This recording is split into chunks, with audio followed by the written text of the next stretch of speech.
Hello friends, welcome to நறுமணம் channel. இன்றைக்கி நம்ம சேனலில் பிசி பேலே சாம்பார் சாதம் எப்படி செய்கிறதுன்னு பார்க்கலாம். அதுக்கு நான் 50 கிராம் பருப்பு, துவரம் பருப்பு எடுத்து பெருங்காயம், மஞ்சள் தூள் போட்டு வேக வச்சு வச்சுருக்கேன். 3 ஸ்பூன் தனியா, 8 மிளகாய், 1/4 ஸ்பூன் துவரம் பருப்பு, ஒரு சின்ன துண்டு பட்டை, 1/4 ஸ்பூன் மிளகு, 1/4 ஸ்பூன் ஜீரகம், கொஞ்சம் ஒரு 5-6 வெந்தயம், தாளிக்கிறதுக்கு கொஞ்சம் பெருங்காயம், கடுகு உளுத்தம் பருப்பு, முந்திரி பருப்பு எடுத்து வச்சுருக்கேன். கசகசா ஒரு 1/4 ஸ்பூன், 1/4 ஸ்பூன் கடலைப்பருப்பு, 1/4 ஸ்பூன் உடச்ச கடலை, ஒரு 3 ஸ்பூன் தேங்காய் துருவல், 3 ஸ்பூன் இல்லை 2 ஸ்பூன் எடுத்துக்கலாம். கொஞ்சமாக புளி எடுத்து கரைச்சி வச்சுருக்கேன். கருவேப்பிலை, கொத்தமல்லி, சின்ன வெங்காயம் ஒரு 20 கிட்ட உரித்து வச்சுருக்கேன். கொஞ்சம் பீன்ஸ், கொஞ்சம் கேரட், கொஞ்சம் முருங்கைக்காய், கொஞ்சம் பட்டாணி, கொஞ்சம் அவரைக்காய், ஒரு பெரிய சைஸ் தக்காளி, இன்னும் என்ன காய் வேணுமோ உருளைக்கிழங்கு அது மாதிரி சேர்த்துக்கலாம். வேணும்னா ஆரம்பிச்சிடலாமா ஃப்ரெண்ட்ஸ்? ஸ்டவ் ஆன் பண்ணி ஒரு கடாயை வச்சுருக்கேன். நம்ம இந்த சாம்பார் சாதத்துக்கு தேவையான மசாலாவெல்லாம் கொஞ்சம் நம்ம வறுத்துடலாம். ஒரு கடாய் வச்சு ஒரு ஸ்பூன், அரை ஸ்பூன் கூட ஊற்றிக்கலாங்க, எண்ணெய் ஊற்றி வச்சுருக்கேன். காஞ்சதும் முதல்ல தனியாவை போட்டுடுறேன். தனியாவை நல்லா வாசனை வர வரைக்கும் வறுத்துக்கணும். காரம் நான் 8 மிளகாய் தான் எடுத்திருக்கேன். காரம் இன்னும் கொஞ்சம் ஜாஸ்தியோ இல்லை கம்மியோ வேணுன்றவங்க ஒரு பார்த்து போட்டுக்கோங்க மிளகாவை. கொஞ்சம் தனியாக நல்லா வறுபட்டதும் மிளகு, அதை பாருங்கள், ஒரு 10-12 மிளகு தான் இருக்கும் 1/4 ஸ்பூனுக்கு. ஃப்ளேமை நல்லா மிதமான தீயில் வச்சுக்கோங்க, அப்போ தான் நம்ம தீஞ்சிடாத வறுத்து எடுக்கலாம். ஏன்னா இந்த ஃப்ளேவர் தான் சாம்பார் சாதத்துக்கு. இப்போ ஜீரகமும் சேர்க்குறேன், அதுவும் அதே ஒரு 1/4 ஸ்பூன் அளவுக்கு.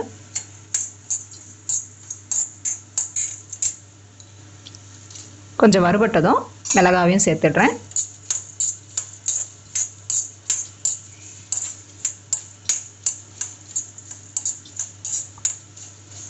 நல்ல வாசனை வர வரைக்கும் வறுத்துக்கணுங்க, ஏன்னா அந்த தனியாவோட ஃப்ளேவர் நமக்கு நல்லா தெரியணும். அதுலேயே இப்போ 2 வெந்தயத்தையும் சேர்த்துட்டேன். இந்த வெந்தயம் எதுக்காகனா, வெந்தயம் நல்லா நம்ம வறுத்து போட்டோம்னா அந்த வாசனை, வெந்தயத்தோட வாசனை ரொம்ப நல்லாயிருக்கும்.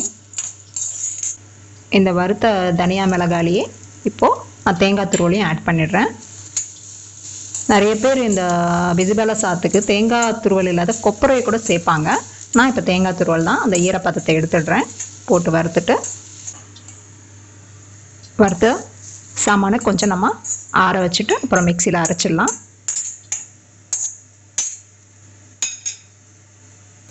மறுபடியும் அதே கடாயில் துவரம் பருப்பு போடுறேங்க.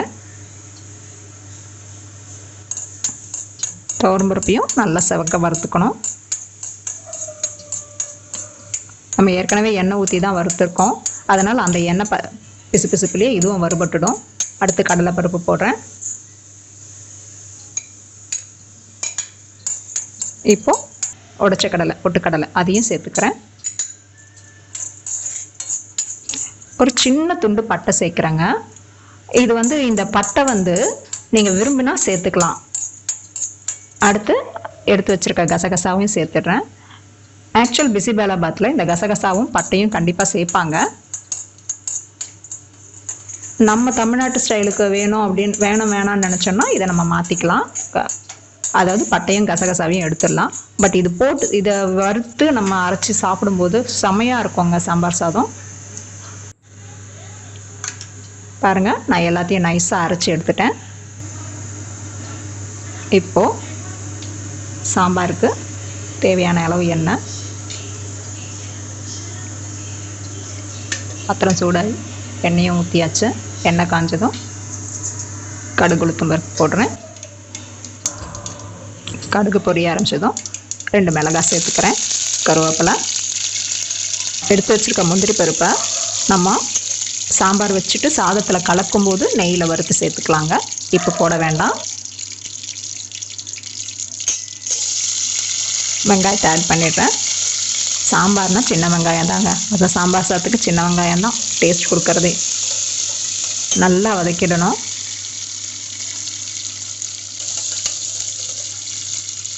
இப்போ நான் வைக்கிற சாம்பார் ஒரு ஆழாக்கு சாதத்துக்கு, அதாவது 200 கிராம் அரிசிக்கு தாங்க ரெடி பண்ணிகிட்ருக்கேன். சாதம் வந்து கொஞ்சம் குழச்சலாக வடித்து வச்சு ரெடியாக வச்சுருக்கோங்க. அப்போது நம்ம இந்த சாம்பார் ரெடி பண்ணதும் அதில் மிக்ஸ் பண்ண சரியாக இருக்கும்.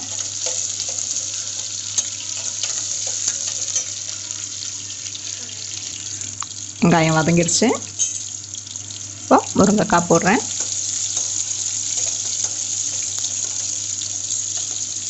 நம்ம சாம்பாருக்கு என்னென்ன காய் போட்டு செய்வோமோ அதெல்லாம் நமக்கு பிடிச்ச காய் அதெல்லாம் தாராளமாக சேர்த்துக்கலாங்க. இப்போ கேரட், பீன்ஸ் எல்லாம் போடுறேன். ரொம்ப பெருசாக அரிஞ்சிடாத, சின்ன சின்ன துண்டாக அரிஞ்சு போட்டோம்னா சாப்பிடும்போது நமக்கு நல்லாயிருக்கும். அவரைக்காயும் சேர்த்துட்டேன். நல்லா காயெல்லாம் வதங்கட்டும். பட்டாணியும் சேர்த்துட்டேன். ஃப்ரெஷ் பீன்ஸ் தாங்க போட்டிருக்கேன். இப்போ காயெல்லாம் ஒரு 5 நிமிஷமாச்சு வதங்கட்டும். ஃப்ளேமை குறைச்சி கரெக்டாக வச்சுக்கோங்க. இப்போது சாம்பாருக்கு தேவையான உப்பை இதில் சேர்த்துடுறேன். இப்போது தக்காளியும் சேர்த்துடுறேங்க. காய் வதங்கின பிறகு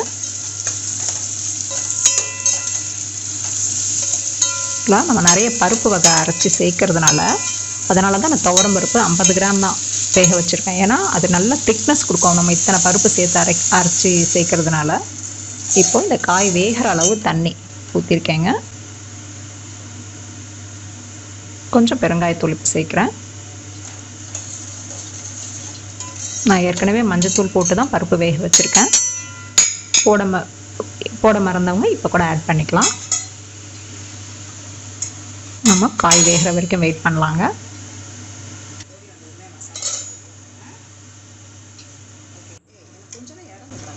பாருங்க, காய் நல்லா வெந்துருச்சு. நான் அரைச்சி வச்சுருக்க மசாலாவை இப்போ சேர்த்துடுறேன். நான் வேறு எந்த மிளகாத்தூள் எதுவும் போட போகிறது இல்லைங்க.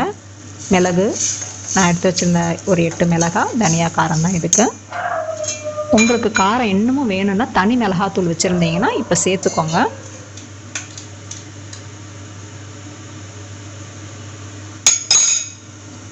இப்போவே எனக்கு வாசனை வர ஆரம்பிச்சிருச்சுங்க மசாலா ஊற்றினோன்னு. அந்த திக்னஸ் பார்த்து தண்ணி எவ்வளோ வேணுமோ உங்களுக்கு அந்த அளவுக்கு ஆட் பண்ணிக்கோங்க. ஏன்னா நம்ம பருப்பெல்லாம் சேர்த்துருக்கிறதுனால நம்ம சாதத்தில் கலந்த பிறகு சாதம் வந்து கொஞ்சம் இறுக்கம் கொடுக்கும். அதனால் நம்ம தண்ணி கரெக்டாக அளவு பார்த்து எடுத்து ஊற்றிக்கணும். இப்போ புளி தண்ணியும் ஊற்றிடுறேன். புளி வந்து ஒரு சின்ன நெல்லிக்காய் அளவு தாங்க ஊற வச்சு வச்சுருக்கேன். அதிகமாக புளி சேர்க்கலை. புளி தண்ணி கொதித்ததும் இப்போ கடைஞ்சி வச்சுருக்க பருப்பு தண்ணியும் ஊற்றிட்டேன். அந்த சைடு கொஞ்சம் ஒரு 4 ஸ்பூன் நெய்யை காய்ச்சி அதில் முந்திரி பருப்பை வறுத்து வச்சிட்ருக்கேன். பாருங்கள், இந்த திக்னஸ்க்கு தான் வச்சுருக்கேன் தண்ணி.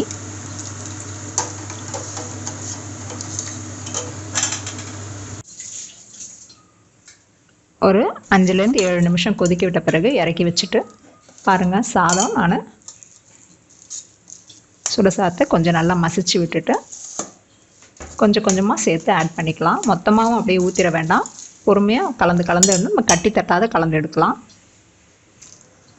கொஞ்சம் கொஞ்சமாக ஊற்றி நல்லா தளராக எடுத்தது தான் நம்ம அந்த சாப்பிடும்போது கரெக்டான பதத்தில் இருக்கும் சாப்பிட்றதுக்கு. நம்ம கலந்து வைக்கிறதே ரொம்ப கட்டியாக கலந்து வச்சிட்டோன்னா இன்னும் கெட்டியாயிரும் ஆறுச்சுன்னா. அதனால் கொஞ்சம் தளராக தான் இருக்கணும். அதுக்கு தகுந்த அளவு நீங்கள் தண்ணி வச்சுக்கணும். பாருங்கள், எப்படி தளன்னு இருக்குது பார்த்தீங்களா? இது நமக்கு சரியான பதத்தில் இருக்கும் சாப்பிட்றதுக்கு. இப்போ நான் நெய்யில் முந்திரி பருப்பு வறுத்து வச்சுருக்கேன் இல்லைங்களா, அதை ஊற்றிடுறேன். ஏன்னா லாஸ்ட்டாக ஊற்றினோம்னா அந்த நெய்யோட ஃப்ளேவர் நமக்கு எல்லா ஃபுல் சாதத்துக்கும் நம்ம சாப்பிடும்போது நல்லா கிடைக்கும். பாருங்கள், சுட சுட பிசி பேலா பாத் ரெடி ஆயிடுச்சு. இதில் கொஞ்சம் கொத்தமல்லி தழையும் போட்டுடுறேன். சர்வ் பண்ணுறதுக்கு இப்போ நம்ம பிசி பேலா பாத் ரெடி ஆயிடுச்சு. இதோ ஃப்ரெண்ட்ஸ், நம்ம சூப்பரான நல்ல கமகமான வாசனை அடிக்கிற பிசி பேலா பாத் ரெடியாக இருக்குது. இதுக்கு நான் தொட்டுக்க மோர் மிளகா வச்சுருக்கேன், வத்தல் வச்சுருக்கேன். நான் இப்போ சாப்பிட போகிறேன். நீங்களும் இதை ட்ரை பண்ணி பாருங்கள். ட்ரை பண்ணி பார்த்து பிடிச்சிருந்தா லைக் பண்ணுங்கள், கமெண்ட் பண்ணுங்கள், ஷேர் பண்ணுங்கள். மறக்காமல் எங்கள் நறுமணம் சேனலுக்கு சப்ஸ்கிரைப் பண்ணுங்கள். தேங்க்யூ ஃபார் வாட்சிங்.